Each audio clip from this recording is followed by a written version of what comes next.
ان الحمد للہ نحمده ونصلي ونسلم على رسوله الكريم اما بعد فاعوذ باللہ من الشیطان الرجیم بسم اللہ الرحمن الرحیم یا ایہا الذین آمنوا اذا نودی للصلاة من یوم الجمعہ فاسعوا الی ذکر اللہ وذروا البیع آمنت باللہ صدق اللہ مولانا العظیم۔ درود پاک پڑھی اللہم صلی علی سیدنا و مولانا و ملجانا و حبیبنا و طبیبنا و کریمنا محمد و بارک وسلم وصلی علیہ الصلاة والسلام علیکہ یا رسول اللہ وعلا آلک و اصحابک یا حبیب اللہ الصلاة والسلام علیکہ یا نبی اللہ وعلا آلک و اصحابک یا حبیب اللہ۔ حضرات علماء کرام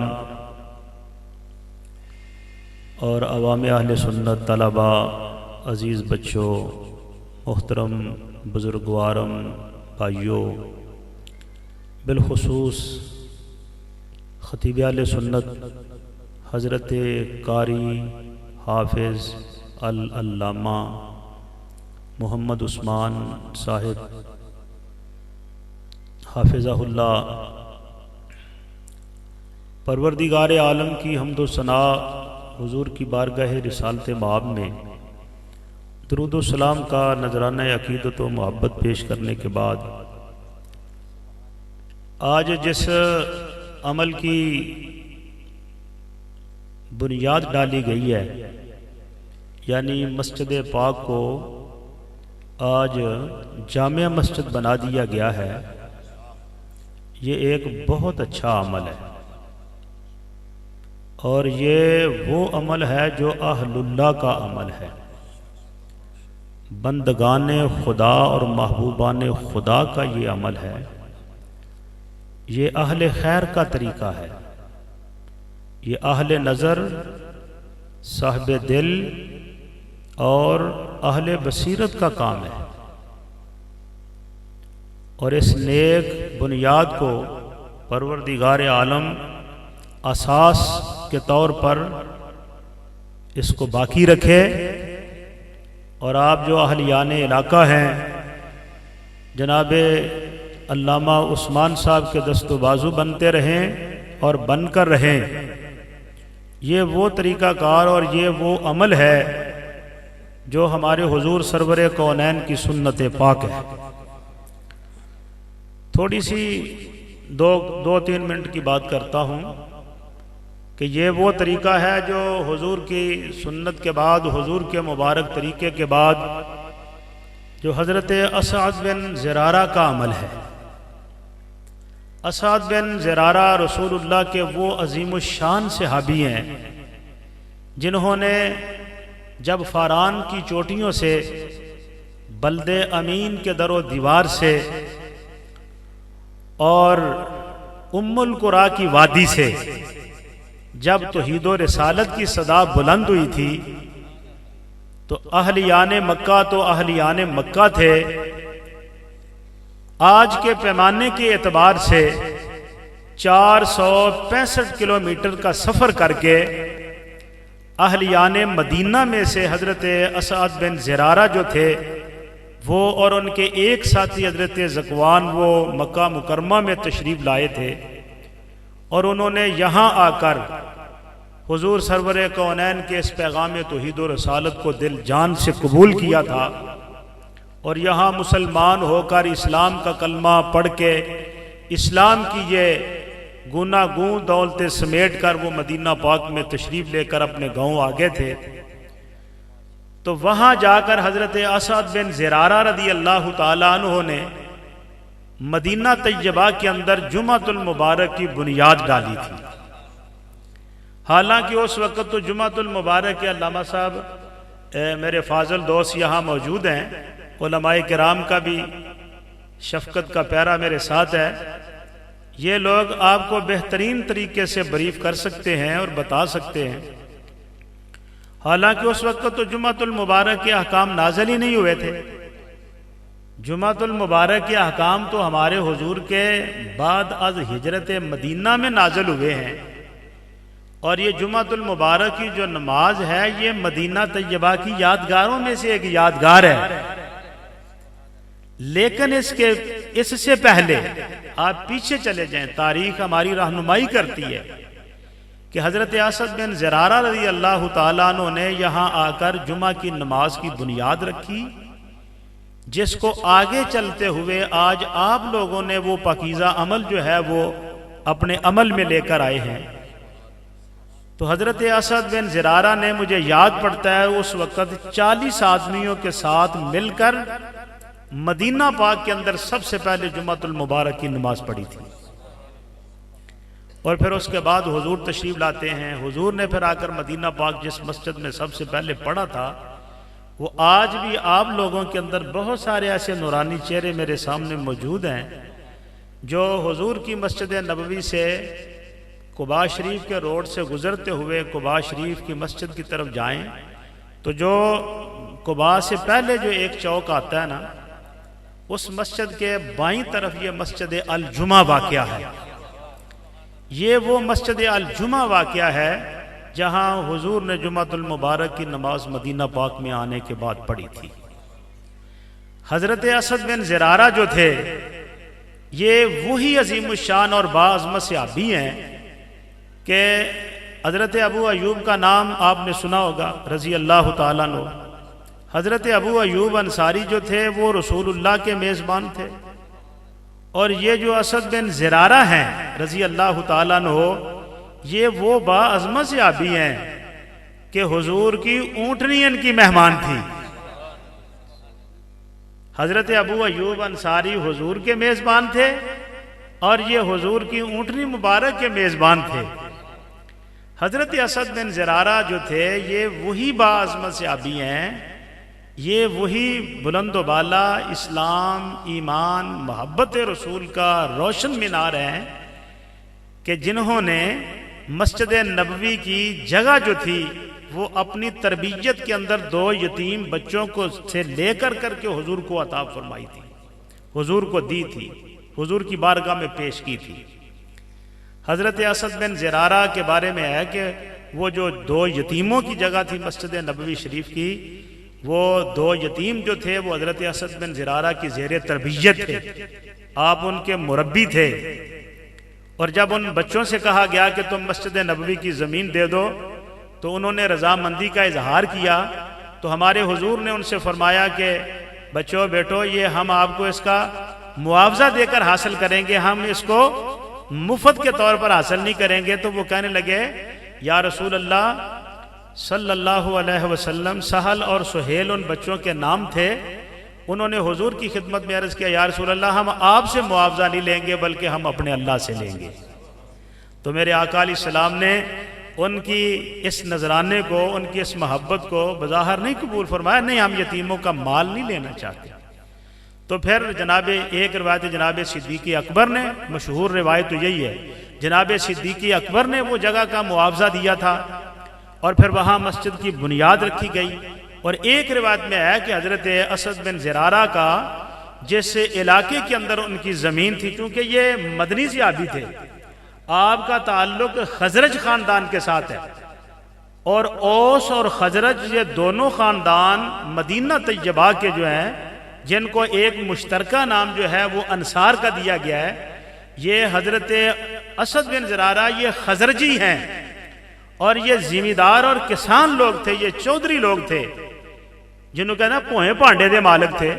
تو یہ زمینوں والے لوگ تھے، انہوں نے اس زمین کے عوض پھر ان بچوں کو ایک اور پلاٹ دیا تھا۔ بہرحال جو بھی ہو، جناب صدیق اکبر نے دیا ہو یا جناب اسد بن زرارہ رضی اللہ تعالیٰ عنہ نے دیا، تو یہ وہ باعظمت صحابی ہیں، اور یہی حضرت اسد بن زرارہ ہیں جن کی رہائش اور جن کا پلاٹ آج بھی مسجد قباء شریف کے بالکل بیک میں ایک باغ ہے، اس باغ کے بغل کے اندر آپ کا وہ پلاٹ آج بھی موجود ہے۔ آپ کا وہ گھر تو اس صورت میں موجود نہیں ہے، بلکہ آج کل کی سعودیہ حکومت نے وہاں ایک سکول بنایا ہے جس کا نام مکتب اسد بن زرارہ رکھا ہوا ہے۔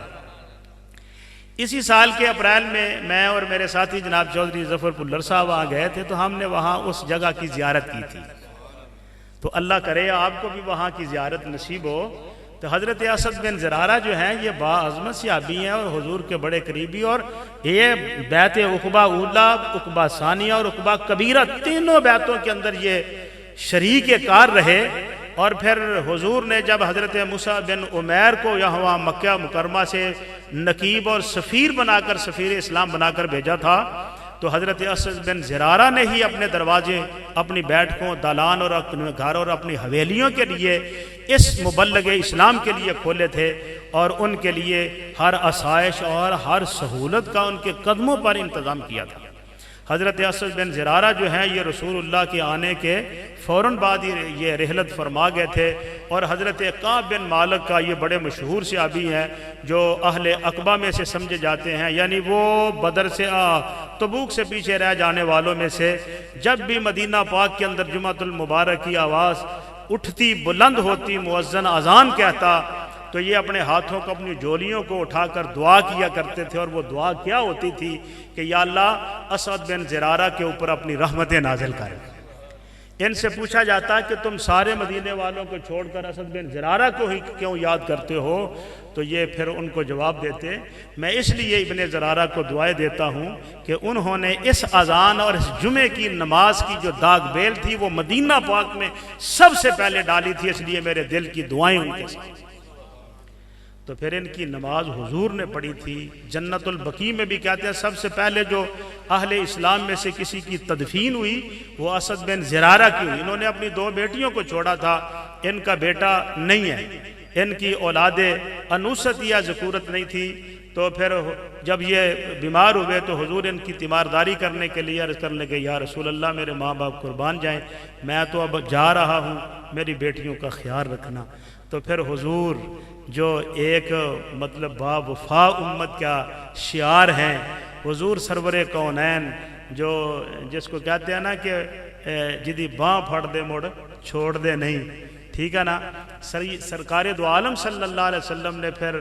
جب تک آپ وہ بیٹیاں حیات رہیں اور حضور حیات رہے، حضور ان بیٹیوں کا خیال رکھتے۔ ایک مرتبہ کا ذکر ہے حضور نے ان بچیوں کو بالیاں سونے کے کانٹے بالیاں بنوا کر ان بچیوں کے کانوں میں ڈالی، اور بطور فخر کے صحابہ کے سامنے اس بات کا اظہار کیا کہ صحابہ دیکھ لو یہ میرے اسد بن زرارہ کی بیٹیاں ہیں۔ تو میری دعا ہے کہ یہ جو آج عمل ہے، حضور فرماتے ہیں من سنّا سنتن حسنتن، حضور فرمایا جو اچھی کوئی بنیاد رکھے اس بند فلاح اجرھا، اس کو اجر ملتا ہے اس کا، اور پھر ملتا ہی رہتا ہے۔ پھر وہ دنیا سے چلا بھی جائے تو حضور نے فرمایا اس کے جانے کے بعد جو اس نیک کام کو جاری رکھے رہتے ہیں اللہ ان کو بھی اجر دیتا ہے، اور یہ سلسلہ کڑی بکڑی، یہ ایک زنجیر اور سلسلہ ذہب یہ صبح قیامت تک جاری رہے تو اللہ تبارک و تعالیٰ وہ جو سب سے پہلے مسلمان انسان جس نے نیک کام کی بنیاد، جیسے آج جمعۃ المبارک کی بنیاد یہاں رکھی گئی، ہم دنیا سے چلے بھی جائیں گے، ہم دنیا سے رخصت بھی ہو جائیں گے، اس کا اجر و ثواب جو ہے وہ برخوردار بیٹے عثمان کو ملتا رہے گا، آپ لوگوں کو ملتا رہے گا، آپ کے جو آوان و انصار ہیں ان سب کو ملتا رہے گا۔ تو حضور نے آپ کے قلب مبارک کے اوپر جو قرآن نازل ہوا تو یہ فرمایا نودی للصلاۃ من یوم الجمعہ، جب جمعے کے دن تمہیں نماز کے لیے پکارا جائے تو اپنے کاروبار وزر الکاروبار چھوڑ دو اور جمعے کی نماز کے لیے آ جاؤ۔ تو اللہ تعالیٰ اس مسجد پاک کو آباد و شاد رکھے، اس کو منارہ نور بنائے، اور اس کے معاونین متعلقین و متوسلین کو برکتیں عطا فرمائے۔ میں اپنے کچھ زیادہ وقت لے گیا ہوں، وہ انہی الفاظ کے اوپر اکتفا کرتا ہوں۔ آمین بجاہ طٰہٰ و یاسین و مالی۔ اللہم صلی وسلم دائما ابدا علی حبیبک خیر الخلق کلہم۔ پروردگار عالم اس نشست مبارک کو اور اس سے پہلے جو خطبہ جمعۃ المبارک کی نشست ہوئی ہے مولا اس کو بھی اپنی بارگاہ میں قبول فرما۔ الہ العالمین جن جن احباب نے اہلیان علاقہ سے دور سے قریب سے جو احباب تشریف لائے سب کی حاضری کو اپنی بارگاہ میں مقبول کر، سب کو برکتیں عطا فرما، اس کار خیر میں، اس نیک عمل میں، حسنات کی مولا اس گلدستے کے اندر جو بھی پھول ثابت ہوئے اللہ ان کو اپنی جناب سے بے پناہ رحمتیں عطا فرما۔ الہ العالمین اس ادارے کو، اس مسجد پاک کو منارہ نور بنا، صبح قیامت تک اس کو آباد رکھنا، اس کی برکات نصیب فرمانا۔ الہ العالمین اس کے معاونین، متعلقین، متوسلین کو برکتیں عطا فرما۔ اس ادارے کے خادم، مؤذن، امام، خطیب کو برکتیں عطا فرما۔ الہ العالمین دم در میں سخن قدم خواہ کسی لحاظ سے جس بھی کسی ساتھی نے یہاں حصہ ڈالا ہو، مولا اس کو اپنی جناب سے برکتیں نصیب کر۔ ہمارے ماں باپ کی بخشش فرما، ہمارے اساتذہ، ہمارے مشائخ اور حضور کی ساری امت کی بخشش فرما۔ الہ العالمین علماء کرام کو جاودانی زندگی اور برکت والی حیاتی عطا فرما۔ الہ العالمین علماء کرام کا سایہ امت رسول کے سروں پہ قائم و دائم رکھنا۔ الہ العالمین ہمارے اساتذہ، ہمارے مشائخ اور رسول اللہ کی ساری امت کی نجات فرما۔ الہ العالمین ہمارے وہ اساتذہ جنہوں نے ہمیں اپنی زبان سے فیض دیا، ہمارے وہ مشائخ جنہوں نے ہمیں اپنی نگاہ سے فیض دیا، ہمارے وہ ماں باپ جنہوں نے ہمیں جنا اور ہمارے دنیا میں آنے کا وہ سبب بنے، اللہ ان تمام پاک باز ہستیوں کو اپنی جناب سے برکتیں عطا فرما۔ الہ العالمین رحمت للعالمین کی امت کی خیر فرما۔ یا اللہ ہمیں دین اسلام کے اوپر استحکام، استدوام و استقرار نصیب فرما۔ جب دنیا سے ہماری روانگی کا وقت آئے تو ہم اس حال میں دنیا سے روانہ ہوں، ہماری زبانیں تیری توحید کا اعتراف کر رہی ہوں، ہمارے دل تیری عظمت و کبریائی کے گیت گا رہے ہوں، ہماری جبین نیاز تیرے دربار میں جھکی ہوئی ہو، اور تیری نافرمانی کا کوئی داغ ہماری دامن حیات کو بدنما نہ کر رہا ہو۔ اپنی قبروں سے اٹھیں اور تیرے دربار کی طرف آئیں تو تیرے رحمت کے فرشتے ہماری بخشش کے پروانے اپنے ہاتھوں میں تھامے کھڑے ہمارا استقبال کرنے کے لیے بے قرار ہوں۔ میدان حشر کی گرمی سے جب ہمارے کلیجے منہ کو آنے لگیں، اس وقت ہمیں شربت بادہ لالا فام سے سراب فرما دینا، اور اس کے بعد اپنے صالحین بندوں کی صف میں شامل فرما دینا۔ ربنا تقبل منا انک انت السمیع العلیم وتب علینا انک انت التواب الرحیم وصلی اللہ علیہ